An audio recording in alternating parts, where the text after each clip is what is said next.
got some people in here. We got some people on live. Thank you guys for tuning in and showing up for us. This is our inaugural Nimble Chat. Out the Mud is the name of this series. You know, what we've been talking about is being in the mud a lot. That's all we've been seeing. That's all we've been talking about. And when it comes to the things that you're building, or even the ideas or the creativity that you guys have, we want to be able to have a conversation around how do you get out of it, and how can we get started now. And a lot of that is around pivots, honestly, being nimble. I've said last week that Be Nimble could have been it's like the most perfect name that I could have ever come up with when we decided to go with it. And I think it goes over people's heads in the moment, but now everyone's talking about being nimble. So look who's relevant now. Anyway, no, I'm just kidding. So, but today we've been talking about, COVID-19 and Corona, obviously the effects that it's had on businesses, especially live events. And so, being that, everyone on this call is a live event producer, both talking, and, I'm sure in the chats and on the streams as well, we thought it would be good to kind of talk about that. So, I'll let everyone introduce themselves, and we'll kind of jump right in. We really want to make this a discussion. This is not meant to be, like a Q&A interview panel type of thing. Like, we're going to just shoot the shit, and we will cuss. I mean, I am at least. And so, we welcome you guys to chime in. If you're looking at your screen, if you're looking at Zoom on the screen, you should see a chat function as well as a Q&A function. If you have questions, if you want to just shout people out, feel free to drop them there. Same on Facebook. If you're watching this on Facebook, drop your questions down the comment section. We'll try our best to answer them as we go along. And so I'm gonna, pass it to our guests to introduce themselves. And then we're just gonna hop on it and then say whatever, other little things that you guys want to say, and then we can just jump on in. I'm Kelli, co-founder, Be Nimble Foundation, Party Girl Ball, Black Hatch Fund, From That With Love, all of those things. Former Techstars employee. Today was my last day. Now I'm an advisor at Techstars, which is kind of great. And now really just hyper-focused on, what we can do to help Black founders. So that's my mission. I'm Jeff Williams, Kelly's cousin and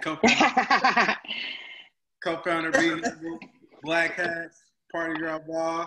And full-time I'm a senior analytics manager at Budweiser.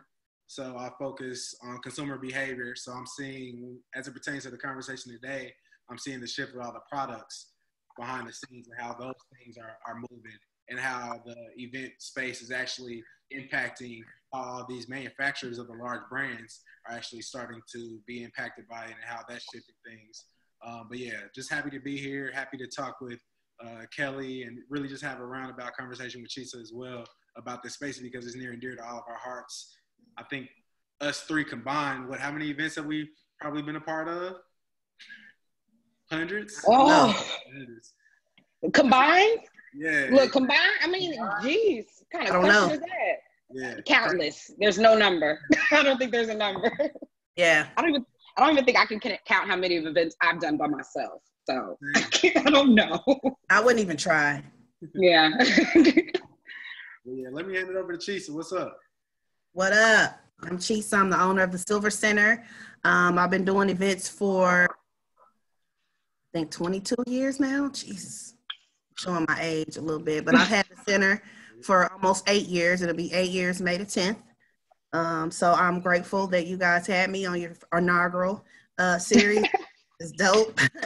I look forward to seeing all, everybody you have on the series. So let's go. Absolutely. And it was important for us to start with you. I think when we think about low-hanging fruit, when we think about what's most important to our community, we love coming together. And I think that coming together and us doing so many events, it touches so many different aspects of our community, from food to products to designers, decorators, space owners. This seemed like the necessary first step in the Out the Mud series. So happy to have you. 22 years in the game. I mean, tell us a little more about your journey to get to where you are now. Because not only do you do events, but you actually are. Correct. So you want me to go all the way back, or you want me to stick? So maybe when what was that? 1999, I started doing the rump shaker at the East Rink. I think that's where I got my first little taste of events. So there's tons of stories behind that, but that's kind of where it began. I started doing them on the side of my regular job until they fired me. They said that's all I do, plan weddings all day at work. But I was great. Eli Lilly, when I was there, my supervisor fired me, but she also paid for my first semester of school. I didn't even know that you could get a degree in event management. So when she pulled me in and she's telling me the bad news, she's also like, well, I've also done this because you clearly, that's what you need to do. That's what you do all day at work. So that's what you need to be. So, I mean, I love that. Yeah, it was unbelievable. So that's kind of where it got started. I did events for free for 3 years just to learn. And I went to school to learn the whole back of the house and the verbiage and, meet all the key players in the city kind of thing. So I left there. I started doing events from home, I think for 3 years full time. I didn't work anywhere else. I just did events from home. Then I had my son and I was just like, events from home is no longer getting it. It was cool with one. So then my son, I kind of forced myself into my first space. But all along, I was kind of getting tired of there's a lot of rules and a lot of red tape in a venue. And I would, as a designer and as a planner, you always want to say, why? Why do I have to have a food and beverage minimum? Why do I have to why can't I light my candles? Why can't, it was just one of those things, me being a brat and doing what I want to do. So I was like, I'm open my own venue. And that's kind of where it started. So I started on Pill and Pike, was there for 3 years. I took a year and a half off to renovate the current venue that I'm in. So I've been there, open since 2007. And will be open for 11 more years. Coronavirus cannot take me down that easy. So my lease is very long. I'll be there for a while. Love. So Word. Got it out the mud. Literally. Sure. Yeah, for real. That first venue is funny because owning a business from home is one thing and having a brick and mortar is another thing. So I really wasn't ready. And so I went there and they were showing me around and, using all these words. I'm like, what is the rent? That's what I want to know. How much is the rent? And she was like, it's $5,500 a month. And I was like, I've never even made $5,500 a month. Thank you for your time. So I left. I started looking at other spaces and learned that where I was originally, which is industrial space, was a lot less expensive than retail space. So I started looking in little strip malls just for a smaller space. And my first venue was 14,000 square feet. And then I started looking other places and they wanted the very same amount for like 6,000 square feet. And I was like, so if this is like the going rate, I was better off where I was. So I literally kind of parked in there. I packed a bunch of lunch for my little baby and I brought my baby in there. I said, well, I'm not leaving until we figure out these terms. So, and they thought it was funny. God rest her soul. Now she passed away. But she thought it was funny. She was like, are you serious? I'm like, yeah, where's the paperwork? Tell me what it means. Let's explain it in layman terms. When do I got to start paying this rent? So they worked it out for me and I'm very, very grateful. Her name is Michelle, in case she's watching. Hey, Michelle. Well, that's the daughter. Love it. Yeah. So as far as how we wanted to basically kick off this conversation after intros was really centered on this new method that we've come up with, because we want everybody that's watching, and whether it's live or the recorded version, to really get something out of it. I think that's really been the feedback by a lot of the different panels we've done, even previously. It's like, all right, you're saying all this good stuff, but what can we actually leave with? What can we act on? What can we action item today and tomorrow to ensure that I left this better than where I came? Kelli, do you have anything to add to that? No, not right now. I'm curious to kind of jump in, honestly. So, no, I don't think there's anything to add there. Got you. So as far as the audience goes, if you're watching, you have the option below, which is the chat. You also have a Q&A if you're on the Zoom. please feel free. We'll be answering questions as we go because we don't want them to be left behind. If you're watching on live, then you can definitely submit the questions there. We're all looking at that as well. And we'll try to get through all the questions possible. But with respect to, if you want to be able to follow the flow of the conversation, it's going to start, the theme is chat, C-H-A-T. So the C stands for conditions. So we'll start this conversation by actually just talking about the conditions, and essentially we've already done that. We'll move on to the hurdles. So hurdles are essentially things that you have to overcome. So granted, COVID is here. It's created social distancing. That's essentially the conditions we've been talking about. Now, what are the exact hurdles that it's caused for business owners? That's what we're going to move into now. And then after that, we'll start talking about her actions, Chesia's actions against that. And then at the end, we'll start talking through the tips and takeaways, and leave it open to the crowd if you have more questions for us. So let's go ahead and start with Chesia. Real quick, before we jump in, can we get a quick roll call? I just want to know who's in here. Can y'all drop y'all name and what side of town y'all on in the chat real quick? I just want to see who's up in here. Holler at us. Pull up. It says Who's it's here live, so I'm on the far east side. Where y'all at? I'm on the I'm in South Dallas right now. far east side. Oh, Nicole. Hey, Nicole. Lindsay said she's on the north. Dallas in the building. Tori downtown. Cool. Hey. Nice. Far east. That's where I'm at right now. Far east side. Me too. I'm so far east side. I'm literally one street from Greenfield. One. Yeah, I was gonna say you're farther east than I am, Chesia. I'm at 38th and German Church, so I'm mid far east. The people in my backyard have a completely different zip code. I'm far east proper. All the streets is state roads, huh? We on 15. All right, cool. So let's so Jeff, you wanted to jump right in. We kind of talked about conditions already, but like let's lay it out. Like let's lay out what's really happening right now. Specifically right. As it relates to events, they're all being canceled. What do we do? Basically.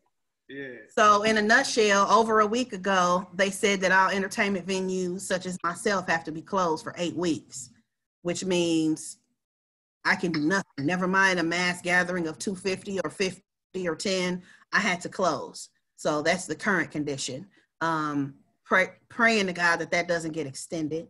What I did was I contacted the big venues downtown to see, what their thoughts are, if they were planning to open a certain day. And so most of them were saying between May 11th, May 15th was the date that they were preparing to open.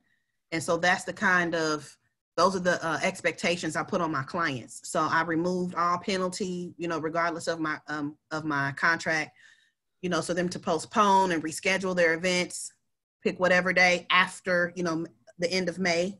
And so far it's been grateful to God. I'm blessed with the type of clients that I have. They've been eager to postpone. I've only had one that wants to cancel, and I'm still trying to sway her a little bit. I got you. So the hurdles that is really essentially created is, so number one, you have to shut down. So with that, yes. You had events planned. So you have to do this whole process of working with all of the people that were putting on events to go through this process of, hey, you can postpone, I'm sure, or cancel your event. What was that like? The email was very long because I wanted to be thorough. I wanted to be honest. And I wanted to be informative as far as the reality of it. It's here. It's nothing we can do about it. Not your fault. It's not my fault. This is something very new to everybody. Really, all we have right now is later. That's all we have is later. And so they've understood. They've understood, and not just their events, but my own events as well. So I had the mother-son dance coming up at the end of April, where it's over 400 tickets sold. So I've had to send emails to those moms, and say, hey, again, the same kind of thing what I did with my clients was, this is where we are. We did postpone it to a new date. Prayerfully, I don't have to change that date again. But it's the very end of May. And so, you know, if you see that you can't go on that day, let me know. There's still tons of moms who are still wanting to come because we're sold out. So we're going to sell their tickets to the new moms, which so far has been seamless. You know, when they email back and say, when they email back and say, oh, I can't make the new date, I'm sorry. We've got a whole wait list of moms to say, okay, here's this. And then they buy the tickets for the new date. And we refund the client. So I've been extremely blessed to say that so far I have not had to refund a whole lot of people, which really makes the situation a little easier. There are some people, you know, I have some friends that own venues in other states, and it's very hard to try to refund a bunch of people, with money you don't have, and you don't even know when the next dollar's coming. So do you hold on to that to pay the bills?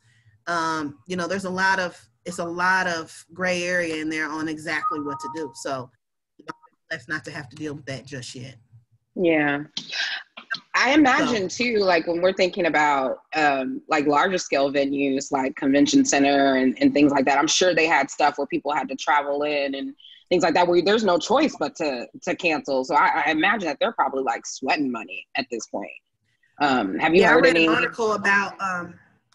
article about the Vogue. So the day that they made that close everything, I guess there was a concert and they were there doing sound check, and he had to go in there. He had to go in and tell them to stop and that this is what was said. Crazy. Yeah, I read that. I read that article today. I actually shared this article with Jeff too. I read an article, I think yesterday was the IBJ.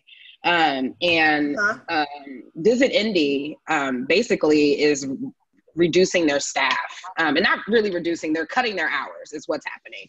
So everyone that works for Visit Indy right now, so that's everyone that runs the convention center services, Lucas Oil, all of those spots, are now forced to work 4 days a week through the shutdown, just to hold on to money so that they're not hemorrhaging any other funds. I imagine, you know, and this is probably both a condition and a hurdle. Like, what did you have to do with your staff? You know, did you have to, you know, temporarily furlough? You know, are you mostly working with contractors? Like, how has that been affected for you right now too, at least to manage the cash flow? Ask me again. What has it been like dealing with like your staff? Like, have you had to lay people off since you guys are closed? Have you had to shut stuff down? How is it affecting just your general employees? I've had to lay off my cleaning staff. I did let them clean for time, but in actuality, like in reality, there would be no reason for me to keep them because I don't need it cleaned every week. There's nothing happening for 2 months. Right. So I come in and clean the entire facility if no one's going to be there. So that's one thing. My immediate assistant, she actually had already given me her 2 weeks notice. She had already gotten another job up north. And so then this up until her time, we were just kind of going back and forth, working from home. We would actually, before the stay-at-home order, we would meet up there for a few hours at the center, kind of go over some paperwork, transfer the phone to our phones, discuss, you know, how to handle emails, but we were still working from home, which I am still working from home. I actually need to have a conversation with her about her new job, you know, with all the new, because now we're for another 30 days. You know, if she's not going to be able to take her job, I'll keep her. If not, you know, I've got some conversations. And then again, I have set up staff. There's nothing to set up. So it's just try to, you know, I decided a couple of them that are full-time, that I would keep them part-time and just allow them to use that time to kind of reorganize the inventory, do the laundry, get us back organized and ready to go for when we do open. But that's all I can do. I can't have you there for 8 hours when there's nothing to do. So right. Very difficult, but I've been keeping in communication and trying to do all I can for them. You know what I mean? Like if we're going to be closed for two whole months, You know, I've let them take home detergent, toilet paper, stuff at the center that they may need at home. So just whatever I can, really. Yeah. So now that you have this downtime, you know, right now, I guess you have the opportunity to really focus on what's next, right? Or what you need to kind of prepare yourself for. What have you seen? And this probably, you know, fits within hurdles, right? We haven't quite gotten to actions yet, but what are some things that you definitely think you're going to have to overcome once this is over? Or what are you preparing to overcome once this is over? Finances, 1,000%. You know, finances, 1,000%. I'm not ashamed to, you know, drop numbers. I've never been the type to, you know, I'm not too secretive. I'm a very open book. So I will tell you that my rent at the Silver Center is $10,000 a month. I can't sustain that for too much longer without having to work. You know what I'm saying? Right. Finances, 1,000%. That's the biggest thing, which kind of does go into hurdles. But even if they said, okay, you can reopen tomorrow. Yeah, you still, I mean, you ain't got nothing to open with. You don't have anything to open with, right? Not only that, I've already prepared my clients to reschedule. So I can't say, hey, you can have your original date back. Call out to come this weekend. It doesn't work like that. So I would still be out for a while. You know what I mean? I will be out of business for quite some time. That's the main hurdle. The second hurdle is employees. Do I hire now, even though they can't start for a while? Do I'm still kind of wrapping my mind around all of that, actually. I don't know. Yeah. I mean, because even once the ban, because the ban is a little bit, I shouldn't say ban, but the closure is a little bit different for you because it started earlier and it lasts a lot longer than what we're being told that we have to essentially stay at home, right? Like you have to be shut down a little bit longer. So you're even outside of the parameter. So when you are able to open, like it's going to be a lot more difficult if one, you don't, you know, have the events to bring in the overhead, you know, to work, to hire the people, to pay the bills and do that whole thing too. Have you been thinking about other options? Like, have you been thinking about what you could be doing now that, you know, could bring in some revenue, or has that been something honestly, no, I haven't. And the reason is I've thought about it a couple times. There's been a couple opportunities you can do stuff from home. I didn't want a single thing to take my focus away from the Silver Center. Even though I was low-key depressed for a couple of weeks, like out of the bed, once I kind of smacked myself for that, there's so much I could be doing right now because this is temporary. You know what I mean? It's not a permanent, it's not a life sentence. Prayerfully, it may be for some, but I'm trying hard not to make it a life sentence for me. Therefore, you know, again, trying to get in front of it, I need to stay savvy, innovative. The market is definitely about to shift. So as long as I feel like I get it, plus there's a laundry list of stuff that I never had time to do. Oh, I need to do this. I need to create that, to update this policy. There's so much that I could be doing during this downtime. I would be so pissed at myself if I was able to reopen in May and got nothing done. Yeah. And I'm back to where I started when, oh yeah, I did say I was going to print those. Oh yeah, I did say I was out of business cards. Oh yeah, I did. So there's a lot that I could be doing. And I just try to stay, like we kind of said earlier, very optimistic, very positive, because I mean, it takes rain to grow anything, and this is definitely temporary. Yeah. When you say, you know, you don't want to take your focus off of Silver Center, I mean, I'm just curious to know, I mean, why? Like, you know, why aren't you open to or thinking about other potential opportunities that could bring an additional line of revenue or additional business model idea or anything like that? I'm just curious to know why. The very first answer that comes to mind is because it's mine. I don't want, like, who else is going to save the Silver Center but the Silver Center? You know what I mean? Like, if I stay focused on what the Silver Center needs, not only to sustain now, because I mean, but to move into the new market and move into things like when we get out of this, whenever it happens, the entertainment industry is going to be so alive. I have to be sure that I'm even prepared for that. So, you know, I feel like if I lose focus on what's my responsibility by trying to help another company, like become an employee, just because, yeah, I need the money, but I'm okay at this very moment. You know what I mean? I can't say will be in 45 days. Right now, I need to kind of appreciate, you know what I mean? Be appreciative. I work so much, I never have time for my kids. I never have time for home projects. I never have time to do much, really. I don't hardly watch TV, nothing. So it's a little foreign. Like I feel completely helpless, or I feel like a bum, you know, laying around watching TV all day. But I'm trying to really just kind of use this as an opportunity to catch up and to do not only just for business, but for myself. If that answers your question.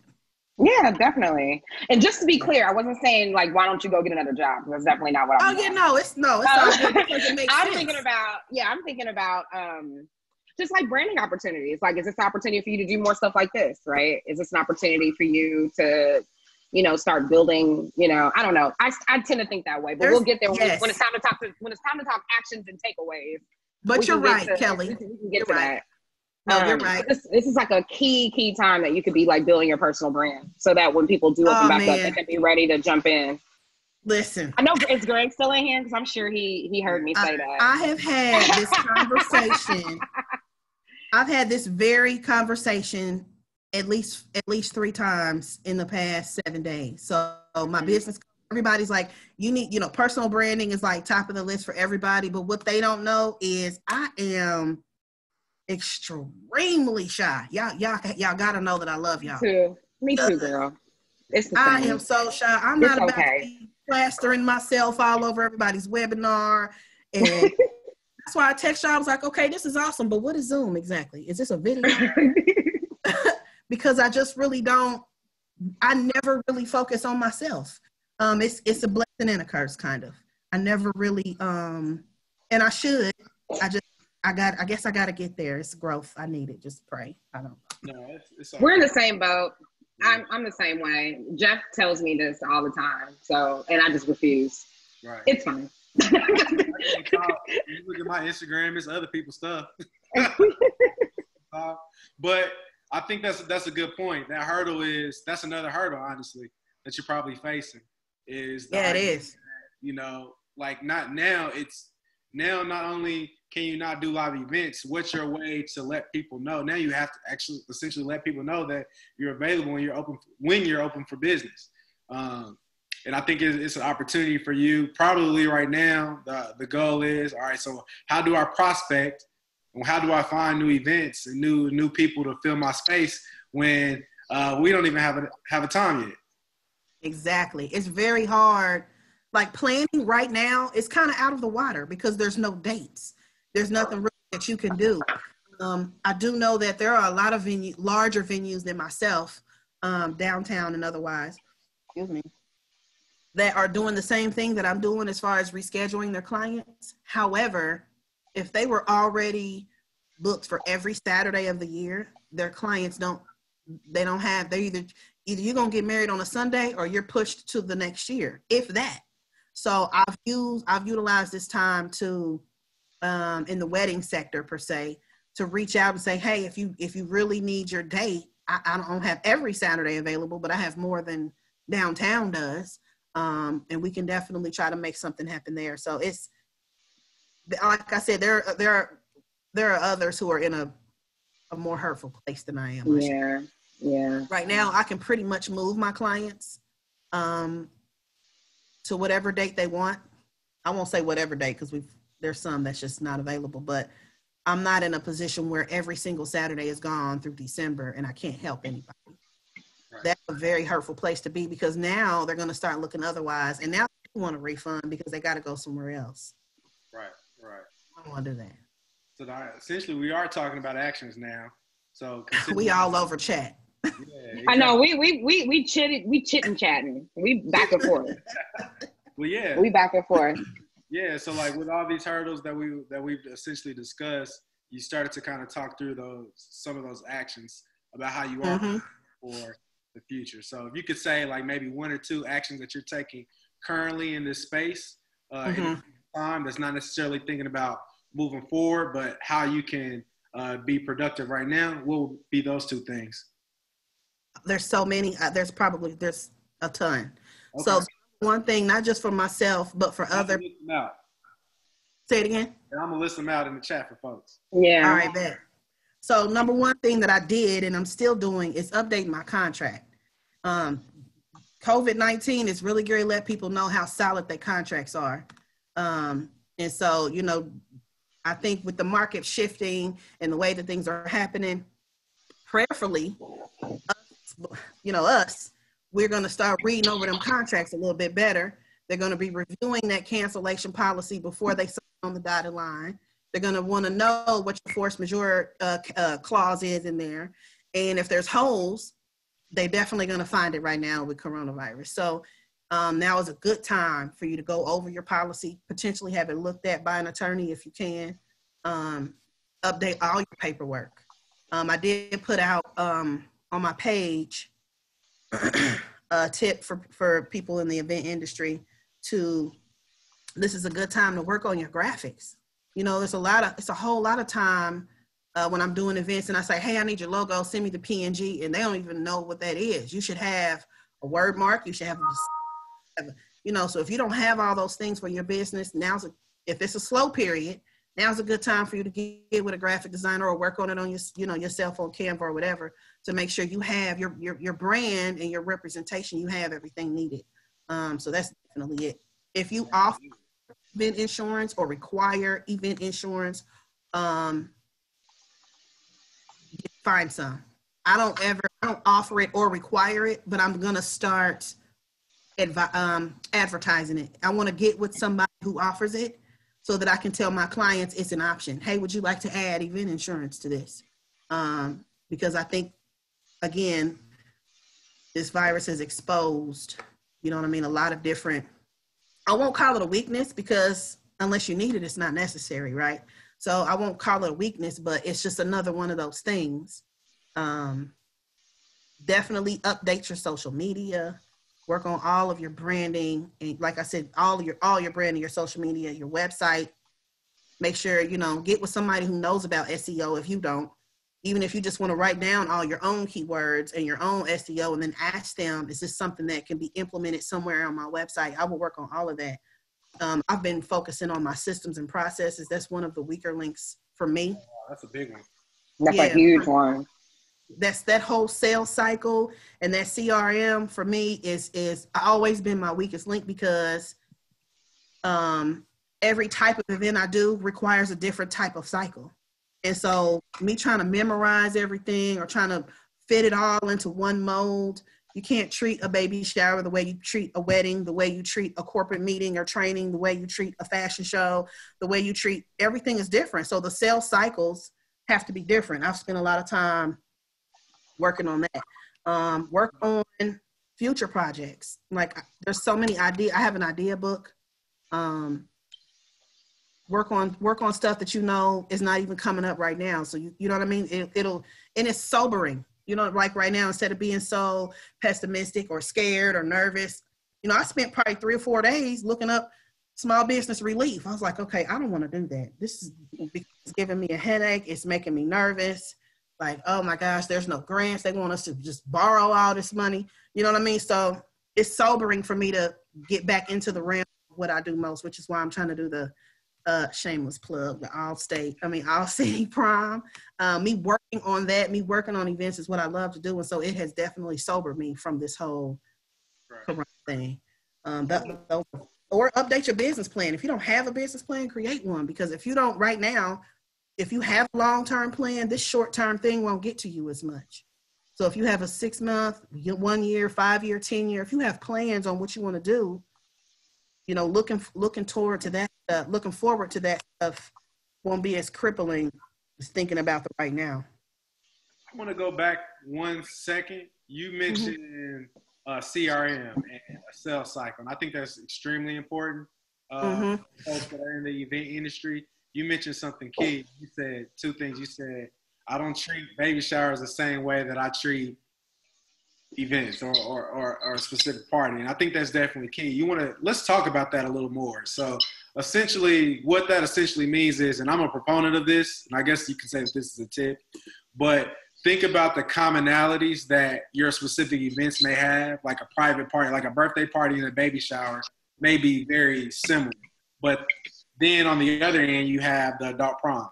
You have, maybe a bridal shower. You have these other things, but this is an opportunity essentially to put like events into separate buckets so that you then can make your sales cycle and your business processes more efficient, because essentially what you want to say is, all right, these types of parties, they require this amount of time for me to go through the entire process, and they're going to require similar resources from me.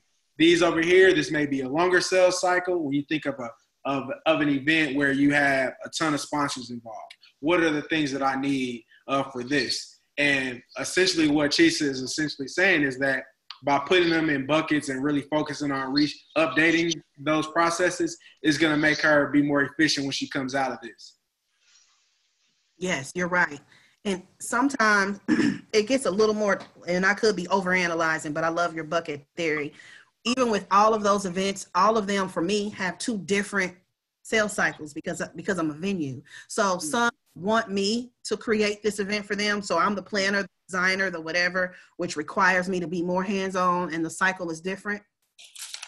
I'm just a venue where you just need the space. I got AV, check. How many chairs? What's the layout? Where do you want this? Do you need the dressing room? Do you need, all of those things? Check. And my hands off. So I don't deal with your sponsors. I don't deal with your logistics of your show. I don't need a run of show. I don't need any of that.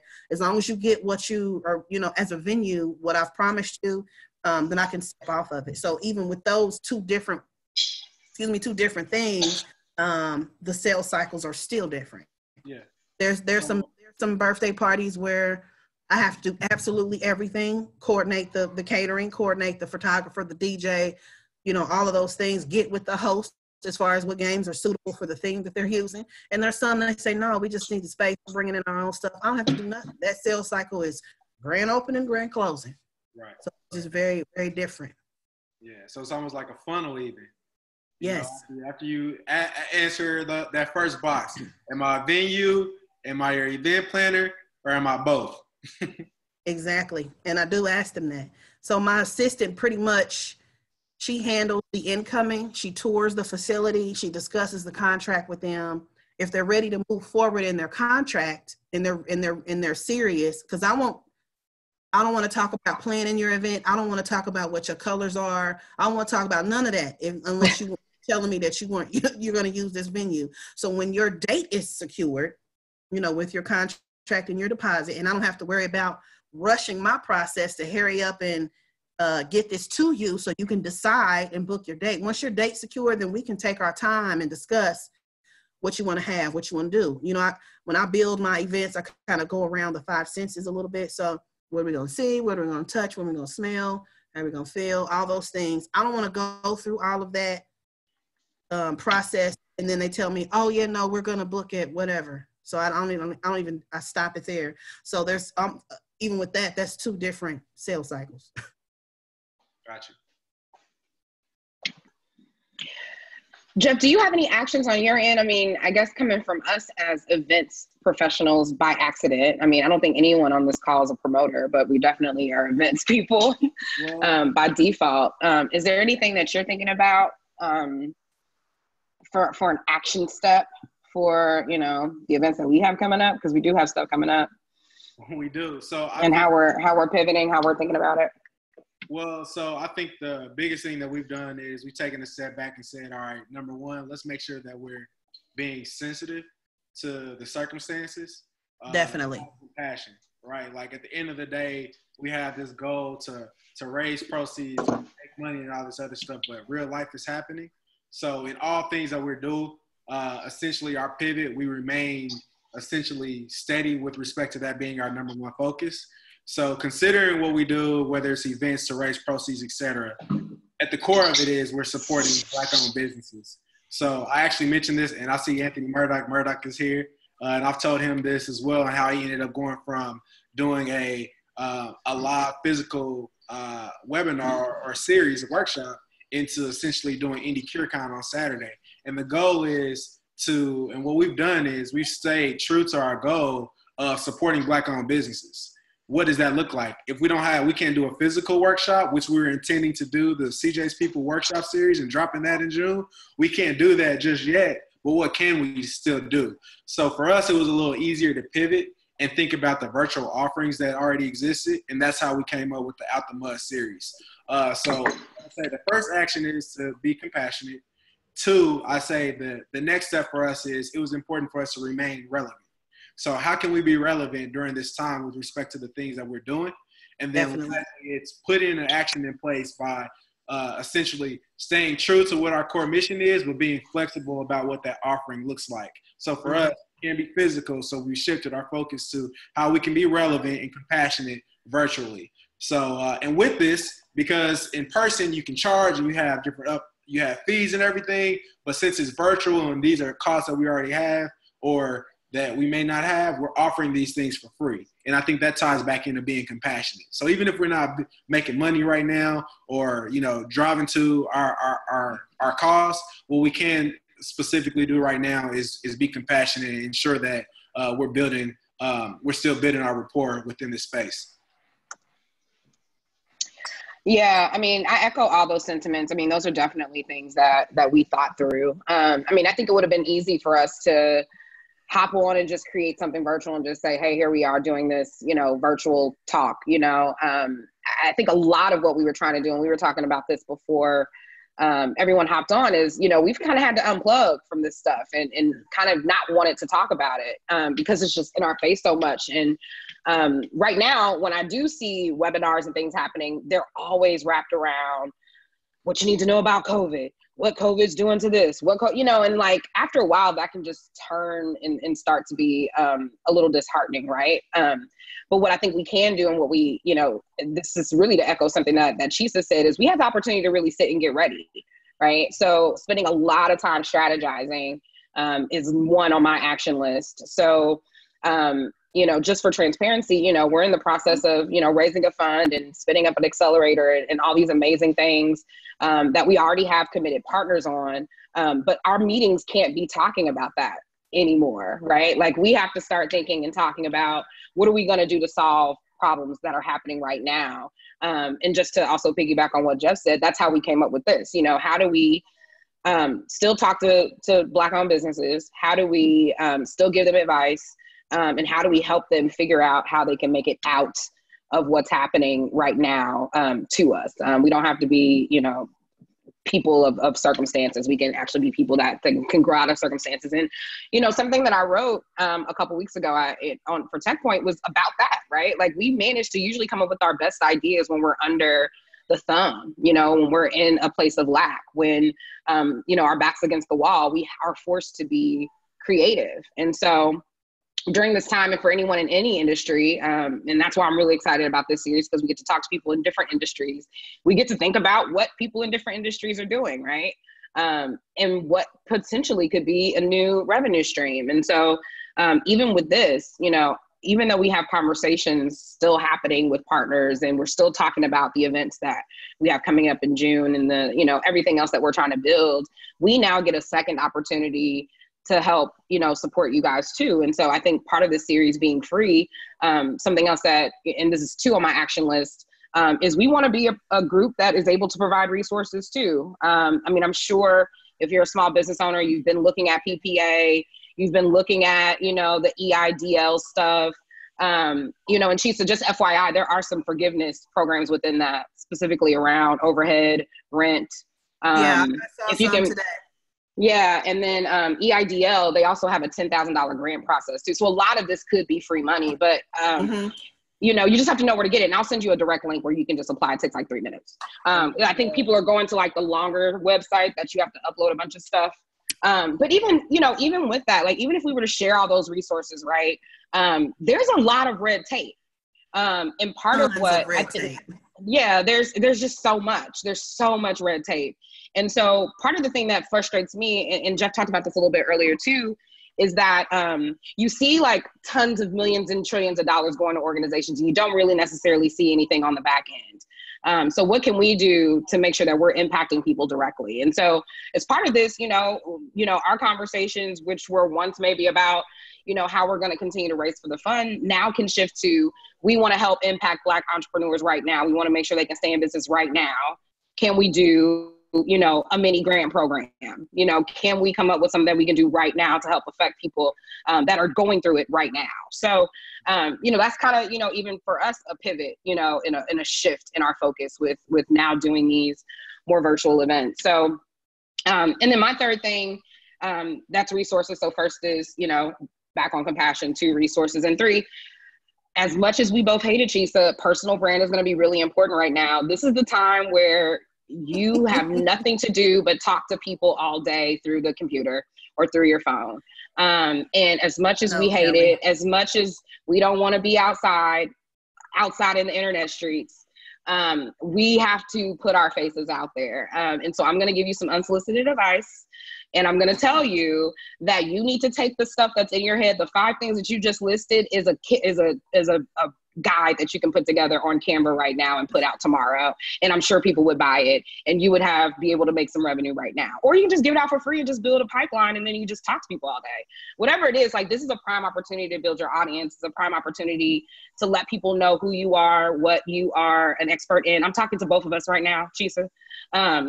I know, right? I don't want you to be on, I don't want to make you feel like you're on Front Street, but this is like a prime, it's a prime opportunity for us to really get our faces out there and really, not be behind the scenes as much as we have to. And it's not for selfishness sake, right? It's not just so you just, trying to get out there and you're trying to do this. When your business pumps back up, people are going to look to you first because they've seen you be outside the entire time. And so, it kind of pains me, and this is not a dig, when we're talking about promoters, what are promoters doing? And we're not seeing them do much of anything. How is that going to affect them once, these venue restrictions rise, right? Do they think they're just going to pop back on Instagram stories and post a flyer and everybody's going to pull up? Like, no, like, we haven't seen you in 8 weeks. So I think it's really important to talk about and just be outside, be internet outside. And so I'm, every day I try to do a little something else, try to push myself out there a little more. The fact that I'm even on this right now on camera is a big deal. Most people don't ever see me. So if Tammy didn't already have it, I probably would start the Bonnet Chronicles. Right. We should just talk with our bonnet right now. But yeah, those are my actions. Those are my actions.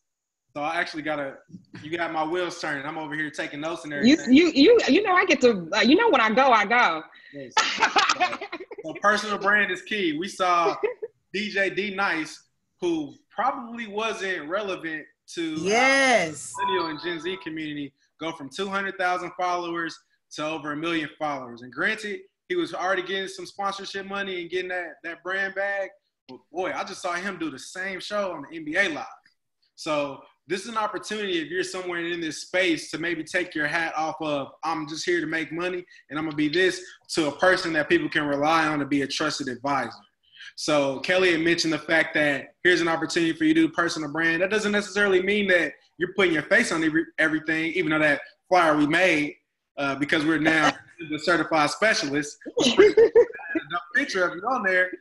It really could also mean, going back to what Kelli said, putting together some things that people can utilize when it is time for them to get ready. So one of the ideas that I had just now, thinking about something that you can do, Chesia, is this. Why don't you put a small guide together on how to book an event?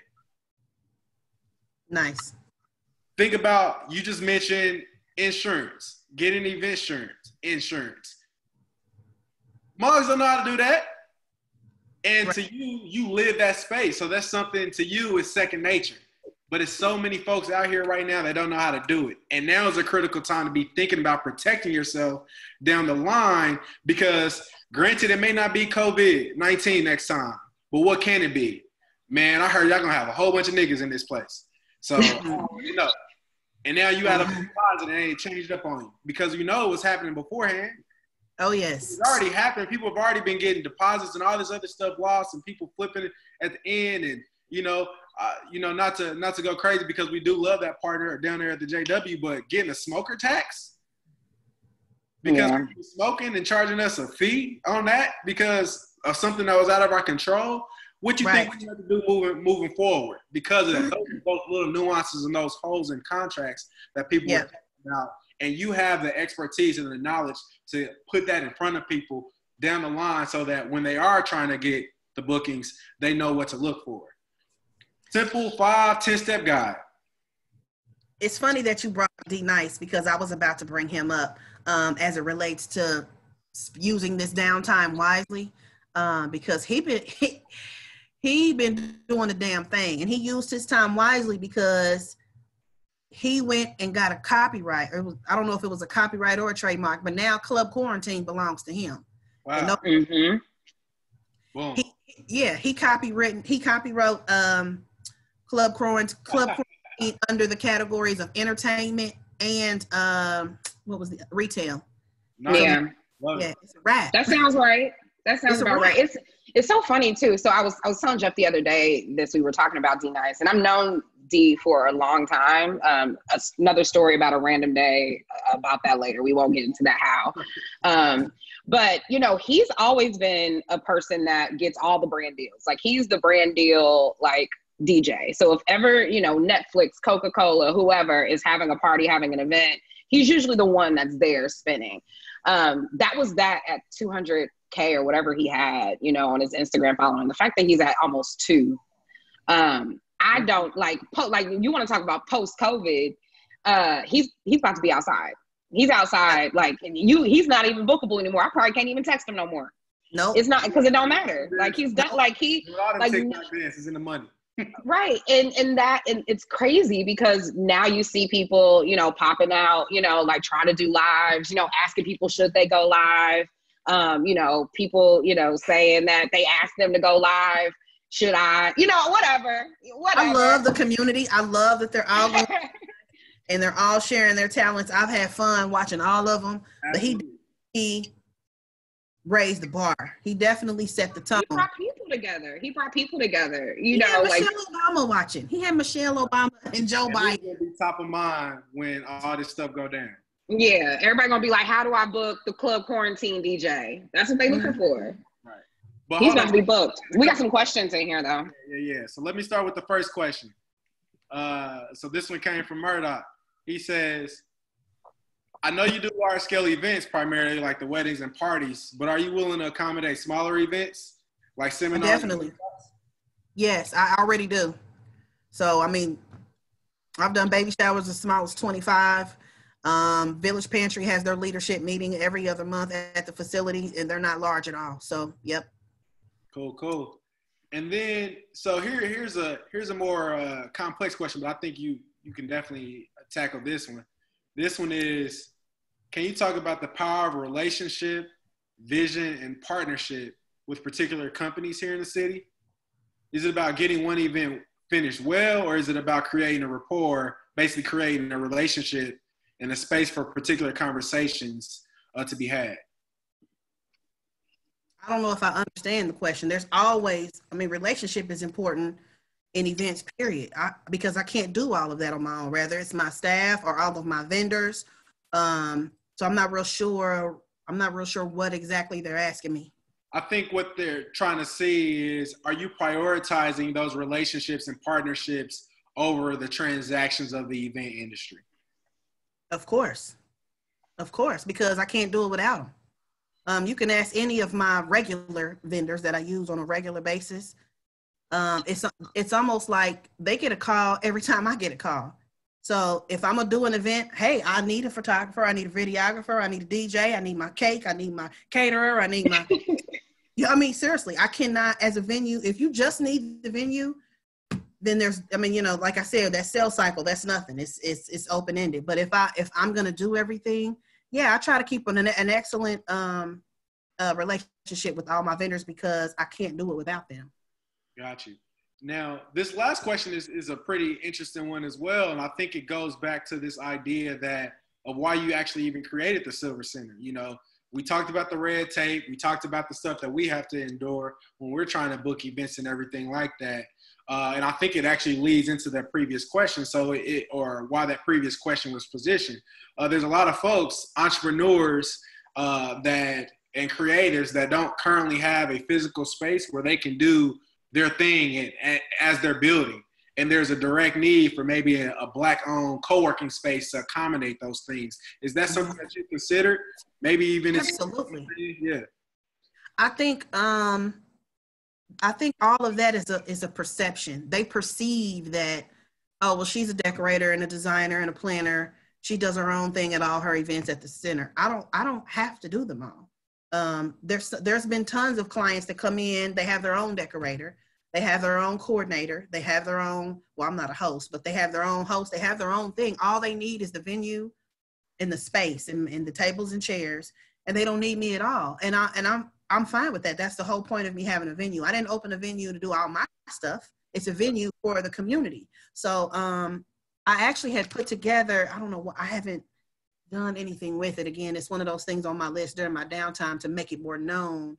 But I have a program for other event industry vendors and other designers and other planners to be like a, what's the word I'm looking for? I'm losing it. Group. It's oh my goodness gracious. It's a program, we're gonna leave it at that. For them to be able to bring their events to the center. So like a wedding planner, if you want to use, if you want our venue to be your home venue and you want to bring all your clients to the center, then we have a special price just for that wedding planner because she does all her business here. I have that program. I just haven't had time to put it out there. So yeah, no. What you got right now? You ain't got number time. You ain't got number time now. It's on my list for sure. For sure. Yeah, no, that's an interesting conversation. Because like as far as like the co-working space, because there isn't a co-working space right now that's really good. I don't think anybody feels like co-working these days either, though. So there's no one's trying to co-work right now, but there's definitely. And that goes into what I was saying as far as our new norm. I'm not even sure it's going to be a very long time before people are comfortable with handshakes. Yeah. I want businesses to know they better get digital ready because now we're getting so used to it. If you need to be accessible digitally, be able to run your business online and not all physical. And I'm saying that as I'm talking to myself as well. There's some stuff where I only handle physical and now I'm like, well, why? I could have been doing that online. So yeah. So I think the new norm is getting ready to change quite a bit for our industry. I also think that groups are going to be, I won't say uncomfortable. It's going to be hard to get people to put down very large deposits for events that are over a year away. Yeah. Because of the uncertainty of anything. That's definitely going to hinder some things. I hadn't even thought about that. I'm gonna write that down because that's something to think about. Yeah, it's gonna take some very savvy, innovative. I say this, it's gonna depend, especially with the celebrities and all the big shows that are getting canceled and getting postponed and getting rescheduled. It's gonna be hard to convince somebody to put down a whole lot of money for an event that's so very far away. And I say so very far away as in over a year's time. Like in my for whatever reason, my target audience, they'll book an event for this Saturday. They don't, they do. They don't need a whole lot of time. But there are some weddings and things that happen, a year in advance. So if it's more than a year, it's going to be difficult to try to get that sale. Yeah. Jeff, you have anything else that you've thought about? Or Chesia, anything else? I'm trying to, there was something else I wanted to talk through, but I can't remember what it was now. Maybe it'll come back to me. No, we've definitely been dropping all these takeaways. I think we're pretty much in that phase of some tips. Yeah. I see you dropped the disaster loan application. Yeah, I didn't drop it. I think someone else did, but Chesia, this is the link that you should use. It's a super quick application. Okay. But it goes over the PPA, which is the payroll protection stuff that basically, like, if you get a loan and you use it on things like rent, overhead, paying paychecks, you don't have to pay it back. And then the EIDL has a $10,000 grant program, whether you qualify or not, that businesses can get to. So that link is the short form application. So I recommend people filling that out if you have a small business. There's a lot of different. There's a lot of different applications and like we discussed. It's so many different things. I know Facebook's giving out money. It's doing like some kind of GoFundMe. QuickBooks and Yelp are doing some GoFundMe match. I know the Indie Chamber. I know there's some loans. You can get a bridge loan for 2 months worth of, rent, utilities, payroll, etc. And as long as you continue to pay your employees, it can be forgiven. Yeah. So different. It's just too much. It becomes too much. I know they're trying to create a central location for all that information. And it changes daily because sometimes you get on there and you can't even open the website because it's being updated. And then it's very difficult. Yeah, it gets really hard. But I mean, I've been I'm sitting in office hours all day tomorrow, like 4 hours tomorrow, talking to entrepreneurs. And the number one thing that I'm just because, like, you just don't know what may change or what may pop out. Because even the PPA, EIDL, I mean, that stuff was just passed like a couple of days ago. The SBA loan stuff has been passed, maybe a week. But the loan forgiveness programs, the additional grants, some kind of PayPal protection. Yeah, that's the PPA. So all of those things, the paycheck protection. So all that stuff literally got passed in the last 2 days. So even if you just apply, like 9 times out of 10, you can probably get something. And most likely it'll be forgiven. And the link that's in the chat is the short form. I think it takes like 5 minutes to fill out. Like, I think the other ones are like really long-winded, but the one that should be in the chat box is significantly shorter. So anyone in this chat who's here on this call, whatever, if you own a small business, if you have an EIN number and a corporation, and you are right now affected by this, use this loan, just fill it out. You never know what you may get. So I think I filled out like 4 different things. I'm just and then after a while, it's just like, okay, I'm over it. I don't feel like doing it anymore. Well, one thing that I think can be said is the events industry will never be the same. So what this looks like going forward is going to be quite interesting. I mean, I do think there's going to be a nice push because I think people are just ready to be out.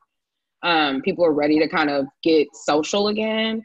But I think to your point, Chesia, I would not be surprised if things stay, fairly virtual for a while. And I actually I'm okay with that because I don't mind. I don't mind being virtual. But yeah, like, I'm just, I'm really excited just to see like what things are spun out of this. Like we talked about all the new virtual events that are happening. We're talking about how people are building their personal brands around this so that post, COVID, people are able to emerge stronger. You're talking about just strategizing it and getting ready, for what's next, because when this shit hits, like, you got to be ready. So all those things that you've been putting out, you gotta get together. I think it's a prime time to, think about, what, I have another tip or maybe a takeaway. I think it's also a really great time right now because there is a lull. I think that doesn't mean you can't still reach out to people. Like, I think it's a great opportunity to do touch points with your vendors, with potential customers, sponsors, whatever, just to say, hey, just checking in, hope you're well. And not ask for anything, not, just general, like, here's what we got going on. Like, keep us posted. Hope you, like, super short messages, but those things go a really long way. I've been doing a lot of that lately, just like sending notes and just seeing how people respond, but it keeps people top of mind. And then when you are, you do have something or you do want to talk about, what you're working on, it's easier to kind of open that up when it's time. So that's maybe another takeaway I'd give too. Like, don't let this time go too quiet, where you don't feel the need to reach out or talk to people Definitely. that you want to either be your customers. So, this is a prime opportunity to check in on them, and they'll remember that. So, yeah, you definitely want to stay relevant, and you definitely want to keep them excited. Well, on my end, keep them excited about their upcoming event. Absolutely. I need to do better with that, because like I said, I was in a rut for a minute. I didn't even answer emails or do anything because I'm trying to figure out what my next step is. Yeah. Snapped out of it, and I started emailing my clients, going over the, the design plan or what we were discussing.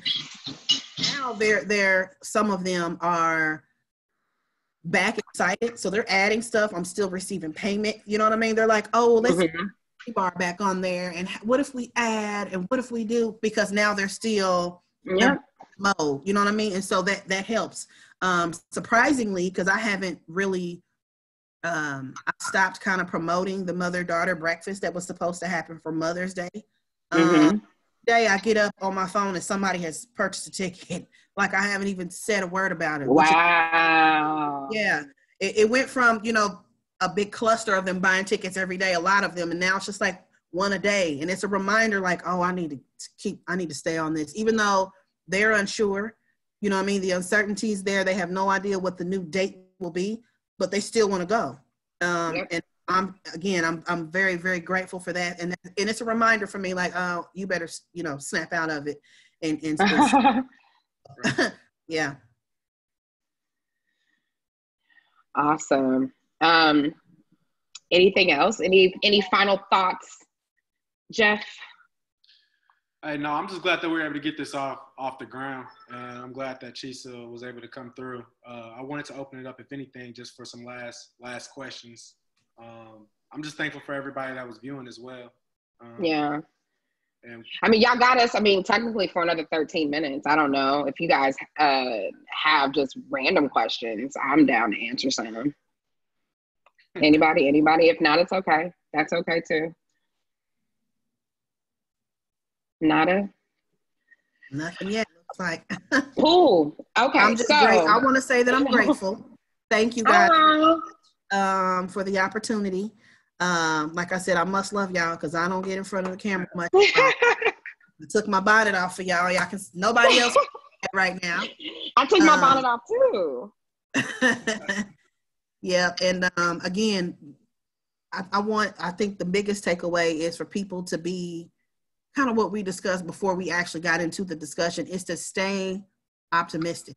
When you're an entrepreneur, you already think you have wings anyway, right? You already think you can fly, and it's all up to you, which is why I decided not to try to do anything else right now. I'm gonna take this time and better my own processes and work on things that I hadn't had time to do, and spend time with my children and clean my house. And I'm just gonna use this time, you know what I mean, to, and spend my time to pray and do what I can. You know what I mean? I know God's gonna do what I can't, but I need to make sure that I do what I can. Yeah. I think they just need to stay positive. It's not a death sentence, prayerfully, for the Black business sector. And the more we do, to be proactive and to get in front of the changes, the better off we'll all be. But you definitely you're gonna have to get in front of it, because it's, like we said, it's a new norm coming. Yeah. Things will never be the same. No. It looks like we do got a couple questions. Somebody's asking us how we got it out the mud. We need to know. Now, who got it out the mud? Be Nimble. That's like a 45-minute conversation in and of itself. We still in it. We in the mud as it speaks. We in the mud. You ain't kidding. We not out the mud at all. We trying. I think that should be a section. Maybe we just talk. We need to do a section about that. I think that's a good idea for us. That actually will be lit. Maybe we can do that on Thursday. And there's also a question in the Q&A too. Someone asked about any specific time to chat on shared office space ideas. I assume you're also talking about co-working. Yeah. Tell me if I'm wrong. Do you mean you want to talk to us about it, or you want to pick our brain about co-working? You can talk, Lindsay, if you want to. You want me to allow you to talk? Yeah, let her talk. You should be able to talk, Lindsay, if you want to. I would like to pick people's brain on like what or when is a time to provide ideas on co-working, because I have lots of ideas, but I don't have the funding behind it to start in that for co-working space specifically for minorities. Yeah, I mean, I think that it's definitely time for that. I know there was a recent pilot. I don't know if you had a chance to make it to it with LISC in Forward Cities. They did a pilot and it got messed up because of everything that went down with the shutdown. I think the last couple of weeks of the pilot, they weren't able to do anything, so they had to move everything virtual. But I think people are thinking about, like what that looks like. If you're interested in like picking people's brain, I mean, I know from our side as a business strategy, opening a co-working space is not really in our 1 to 3 year long-term plan right now. I think it's something that if it happens, it may happen, but there is a group that's currently, working on a co-working space that they want us to potentially partner with them on. And I'm more than happy to make an intro. If you want to just drop your email in here, I will connect you with them, and then maybe you can help them kind of get that off the ground. I'm curious because we got a couple questions about that. So were you talking about when you said that you have a few ideas, Lindsay, was it around what those spaces should look like, or is it more along the lines of like who you can talk to about expressing that need? It will be more of what they look like okay. What they have to offer to the community, locations, what businesses would be able to be in a co-working space. Got you. So a follow-up question to that. So this idea, is this out of, how would you frame the need? Is it, because there are a few co-working spaces that are available already in the city, but they're not geared towards us. So just for everybody listening, like what would make this specific one that you're thinking of, you're envisioning? I know Murdoch talked about it. What would make those unique? Location, one, and then two, opportunity to invest in yourself and the co-working space at the same time. Oh, so basically almost like a cooperative co-working space. So your fees also go to you to have like a membership of that space in the facility? That, and to have someone there to help you nourish your business, not just have a space. Oh, gotcha. Makes sense. So it's almost similar to how some of these co-working spaces in the tech community work, because you have businesses on site. But not limit to the tech community. Right. No, 1,000%.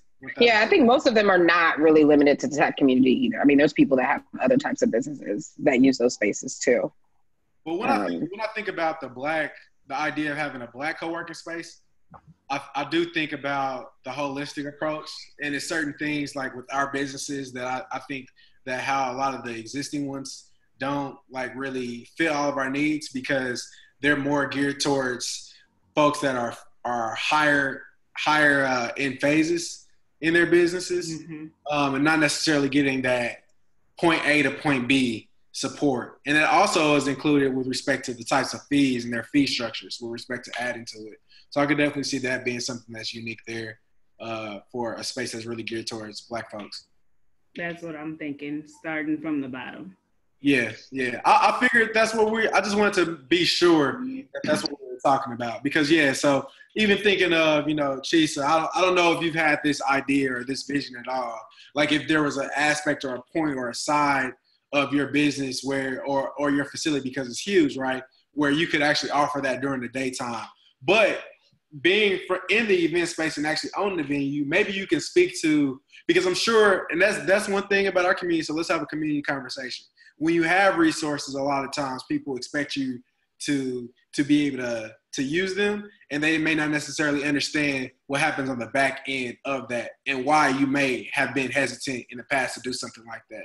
So can you speak to like the idea, number one, of you having a co-working space on site, what that might look like for you, but then also give people the tea about like what it actually takes to uphold a facility of that magnitude? Well, I will say this in the most gutter way possible. I don't really turn down nothing but my collar. So anything, you hear me? During the day, long as I don't got to miss church, everything happens. So anybody wanted to create a co-working space, we do have a conference room at the facility.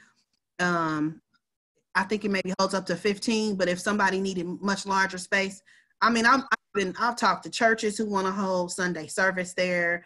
I'm open. I'm pretty much open to just about everything. There have been some events I've had to turn down, but it wasn't because it was a bad idea. It just wasn't the crowd that I wanted. Otherwise, I'm open. I don't turn down nothing. Yeah, I If think it can work, we do it. And I think it's more along the lines of almost like how the public library is. You know what I mean? So like you can walk in the public library, you got you got computers for people to do work on, you've got, the conference rooms and stuff like that, where people can be successful to do their work on site during the day. We'll just be able to walk in and do it without planning something. Exactly. Haven't thought of that, but again, I'm open to it as long as it works. Being a facility that's 30,000 square feet, just to be quite honest, my light bill is upwards of $8,000 every single month. So am I going to have computers out and on and the lights on, praying to God somebody comes in here and uses them? No, probably not. Right. But it's something that we work out. Maybe it's just Wednesdays, or something like that. All that can be absolutely worked out. Absolutely. And that goes back to the point, right? Like, I think that from the outside looking in, we don't always get an opportunity to peek under the hood and see that those are some of the variable operating costs that come with owning a space and why some people may not consider it. But on the back end, this is also potentially another revenue generating space or opportunity for you. Sure. And in this case, what I'm thinking is, like, even if it was like a small fee or maybe it's a pay-as-you-go thing, but it was something to supplement the cost of those additional variable costs that you would incur. Like you're talking about figuring out how much the lights would cost to have it on during these certain hours, and then you work through that. And something that I love about you and why we all click is because of your accessibility and your transparency. You just told them how much your lights cost on the monthly. I mean, I'm not ashamed of none of that. It's part of it. I don't understand why that's such a big secret in our community. Right. I'm trying to make it work just like everybody else. Rather, I'm in a 500 square foot office or I'm in a 30,000 square foot building. Only difference is my overhead is much more. So I'm open to whatever as long as we can make it make sense. And for me, I feel like that helps you establish trust. So when it comes to saying, yeah, we can do it, but this is what I need on the back end, people believe in what you're saying. And people see that, oh, wait, no, I'm not just trying to get over a buck. Your shit gonna be open anyway. Well, actually, it's not.